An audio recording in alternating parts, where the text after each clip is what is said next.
We've all heard content gurus say stuff like, it's not the algorithm, it's you. It's your content that's not good.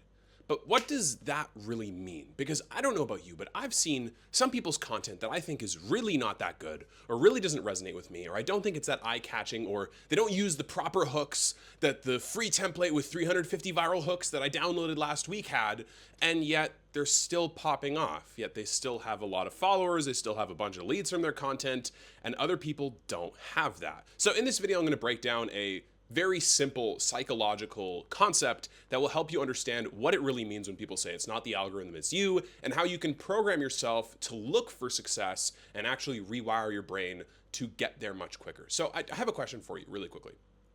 Where do results come from? Give you a couple seconds to think about that. If you're like most people, you'll probably think that results come from your actions, which you'd be correct. Results come from behavior. Results come from the things you do. So where does your behavior come from? Where does your actions come from? I'll give you a couple seconds to think about that as well. If you want to pause and think about it deeper, please go ahead. Most people would say that, well, behavior comes from your thoughts. And that's not wrong, but there's a step in between that. Your behavior comes from your state. If you get a great sleep, if you're feeling good about life, you're optimistic, and you're really excited about what you have to go and do during the day, you're going to move much differently than somebody who is feeling down on themselves. They feel like there's no point in doing what they're doing. They feel hopeless. They don't have a positive outlook on their life and their career and what they do day to day. You're going to behave completely differently. And your state, where does that come from? I'll give you a couple seconds to think about it. That comes from your thoughts, but more specifically, your conditioning. And when I say conditioning, I don't mean the things that happen to you. I mean your story-making process, your meaning-making process according to what happened to you. There's this great story by Tony Robbins. I don't know if it's true or not. I don't know if it's like just something he tells people. I'm sure there's an example like this that exists, but it's a classic story. He talks about this in Awaken the Giant Within. He says, there are two sons. They're both raised by an abusive alcoholic father who beats their mom. He is a criminal. He does terrible things. And one son grows up to be exactly like him, and the other son grows up to be his exact opposite. A great citizen, kind, loving, caring, has a family. And the other son, who's like him, goes to jail, just like his dad did. And when they're both interviewed, and they're asked about how they turned out the way they did, they give the exact same answer. How could I possibly have turned out any differently if you saw who my father was? And that's what I mean when I talk about conditioning.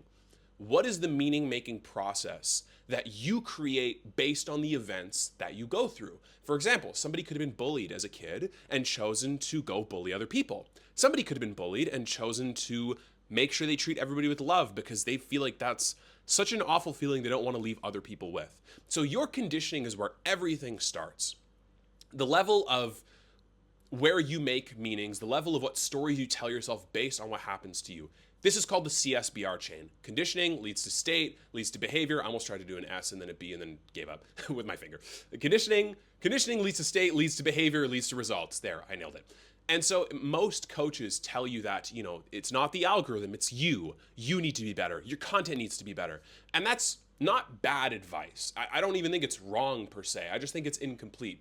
Trying to tell somebody to just improve their content, trying to tell somebody to just look at the behavior and change that and make better hooks, make better visual hooks, make better scripts. That's operating at the B level. That's step number 3. If you don't change steps 1 or 2, it doesn't matter. You're always going to kind of revert back to your conditioning that you're unaware of. It's why you have a friend who keeps dating the same version of the loser asshole that she just can't seem to get away from, even though she tells herself she's done, until she looks at the conditioning of why she keeps choosing that guy and what stories she's telling herself around dating men like that, or men in general, or needing love, or what her needs and emotional wants and desires are. She's going to keep choosing the same loser asshole. So back to the CSBR chain, most content coaches, most content gurus will tell you that you need to change your behavior and it'll all magically be better. But if you don't change the first 2 settings, like I said, the first 2 steps, you're going to revert back to old habits. Then there are the inner work coaches, who I love, by the way. Very, very valuable. I love inner work. I do breath work every day. I meditate and journal every day. Absolutely changed my life. However, a lot of them teach you to work at step 2, your state. And that's incredible. It can lead to profound insights. It can lead to profound changes. However, if you don't change the conditioning, None of it really matters. It's why there are people out there who do ayahuasca every single month. They're so enlightened and they've done combo, they've screamed and punched trees in the forest and done vipassana and fast and all these incredible modalities, and yet they still cheat on their partner, or they're still mean, or they're still judgmental, or they haven't actually evolved to the expectation of what you think based on all the things they've done. That's because they're constantly changing their state. And as much as they come back enlightened, as much as they come back a new person, there's no integration with the lessons they learned in the retreat, in the ceremony, in the moment, to actually change their life, to actually make a deep, lasting, permanent change at the level of their conditioning. So if there's no integration, if all they're doing is just changing themselves on the retreat. I know somebody who went on a Vipassana. I thought it was great. He treated me very poorly. I didn't really like how he treated me. I know another client of mine who I had who did ayahuasca and was very vocal about it and talks about being a great man. And he literally told me, I don't think you're a creative person. And he swore at me and didn't treat me very well. I literally asked to be moved off his account. This is one of the first agency jobs I ever had. So if ayahuasca is helpful and Vipassanas and meditation, all this stuff is very helpful, but it doesn't actually lead to lasting change if you don't integrate it properly. That means you need to go one step further to your conditioning.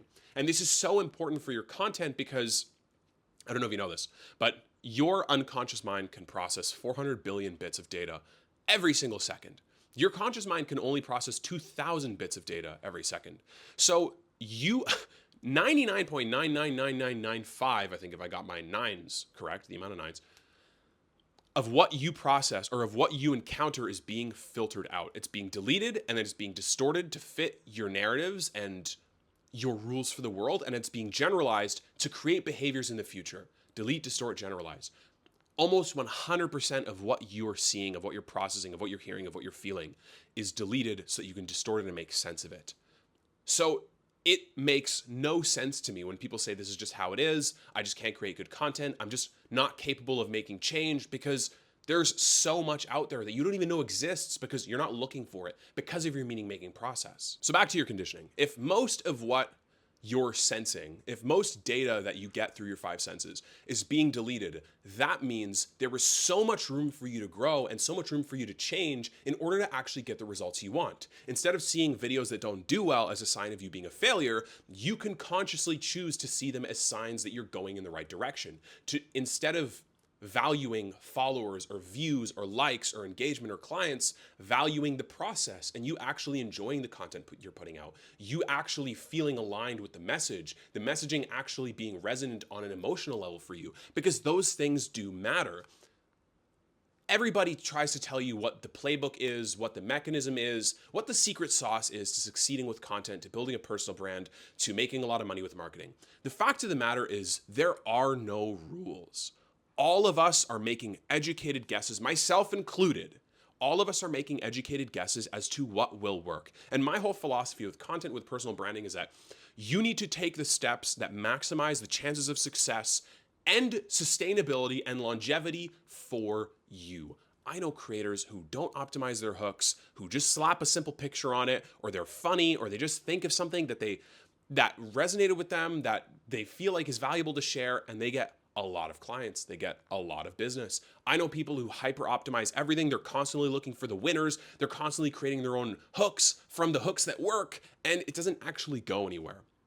There's a level of groundedness you need that comes through on the screen, and that can't happen if you don't work on your conditioning. If you don't understand your relationship to content, your relationship to business, your relationship to money, your relationship, that's the word, to success, all these unconscious beliefs are going to bleed through in your efforts to try to make more money, to try to sign more clients. And if you aren't sure of what they are, then, well, you're probably gonna go in random directions, or you're probably not gonna go in the direction you want. Because what I want my clients to do and what I want you to do is to maximize your odds of winning at the highest level, it being sustainable, and it being actually good for your life. I don't want you to do what I did when I first started my agency, which is just run yourself into the ground, make a lot of money, don't keep much of it, get yourself into debt, and it's not worth it. In order to actually do that, and tying this all in with, what does it mean to not blame the algorithm and to look at yourself and to look at your own content, you need to understand what unconscious beliefs are driving the show. So, actionable tips time, because I don't want you to just think this sounds smart and this sounds nice and move on. Stream of consciousness journaling for 30 minutes is really, really helpful, because once you get in the flow of it, your conscious mind gets out of the way and you're able to see what's really there. First time I did this exercise, stream of consciousness journaling, by the way, is just writing. Just write. Doesn't matter what you write. Literally does not matter what you write. Just start writing. First time I did this exercise, I was like, I wonder who the Raptors play tomorrow. I wonder who they're going to start. This team is so stupid and I hate them. Why am I writing about basketball? And I got so triggered that I was wasting valuable time writing about basketball. And then like all these crazy thoughts that I didn't even know were there just came spilling out of my mind onto the paper. And I was like, oh, okay. Then what I want you to do is to understand major themes. What do you believe about yourself? What do you believe about content? What do you believe about success? And then project them into the future. What does your life look like if you continue to believe these things? If you continue to choose to let these beliefs run your life?